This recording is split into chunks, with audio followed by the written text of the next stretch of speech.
மகரம் ஆக ஓகன்னு அடிக்கடி சொல்லிக்கிட்டு இருக்கேன். மகர ராசிக்காரங்கெல்லாம் ஓரளவுக்கு நல்லா தான் இருக்கிறீங்க. ராசி பலனில் என்னதான் பொதுவான பலன்களாக இருந்தாலும் கூட கடந்த 3 ஆண்டுகளாக கடுமையான ஒரு தனி தீவில் போய் மாட்டிக்கிட்டு அழுதுகிட்டு இருந்த மாதிரி இருந்து வந்த ஜென்மச்சனியின் ஆதிக்கத்தில் கடுமையான கவலைகளை அடைந்து கொண்டிருந்த மகர ராசிக்காரர்களுக்கு அப்படி ஒன்றும் சோதனைகள் இல்லாமல் படிப்படியாக முன்னேற்றங்களை தரக்கூடிய நல்ல அமைப்பு இப்போது மகர ராசிக்காரங்களுக்கு வந்துருச்சு.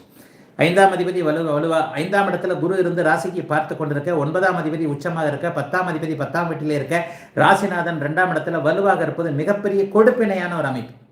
மகர ராசிக்காரங்க எல்லாம் சூப்பராக இருக்கிறீங்க, நல்லாவும் இருக்க போறீங்க. இந்த மாதத்திலிருந்தே பெரிய அளவில் நல்லா இருக்கும். ராசி பலன் எல்லாருக்கும் அப்படியே பொருந்துறதில்லை. ஒரு 5% பேர் ஏதாவது 6-8 தசாபக்தியில் இருக்கிறவங்க கஷ்டப்படுவீங்க.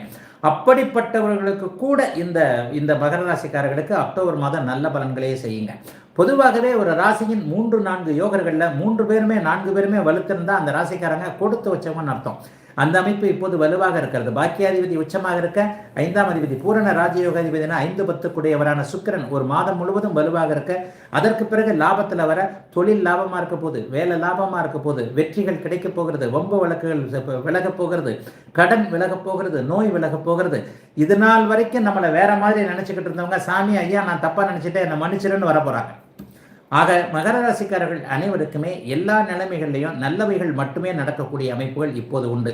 ஆனால் என்ன, எல்லாம் நல்லதா இருக்குன்னு சொல்லிட்டு நான் அடிக்கடி சொல்ற மாதிரி வீட்டுக்குள்ள போர்வையை தூக்கி படுத்துக்கிட்டு இருக்காதீங்க. முயற்சிகளை செய்யுங்க.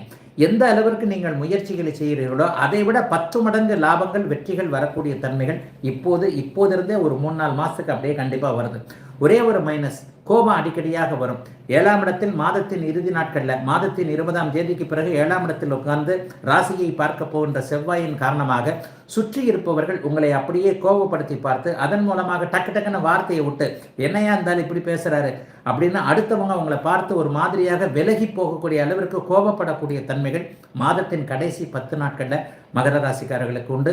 அதோட கணவன் மனைவி உறவு கூட கொஞ்சம் ஒரு மாதிரியாக இருக்கும். 7ல் செவ்வாய் உட்கார்ந்தாலே மனைவி கிட்ட இருந்து வாய் வார்த்தைகள் சரியாக ஒரு மாதிரியாக வந்து அது நம்ம மனசை கஷ்டப்படுத்தும். அதே போல நம்ம ஏதாவது வார்த்தையை விட்டு மனைவியை மனசு கஷ்டப்படுத்துவோம். இந்த ஒரு 10 நாட்கள் அமைப்பை தவிர மாதத்தின் 20 நாட்கள் மிகப்பெரிய நல்ல யோக பலன்கள்ல மகர ராசிக்காரர்களுக்கு உண்மையிலேயே நல்ல மாதமாக அமைந்திருக்கிறது இந்த அக்டோபர் மாதம்.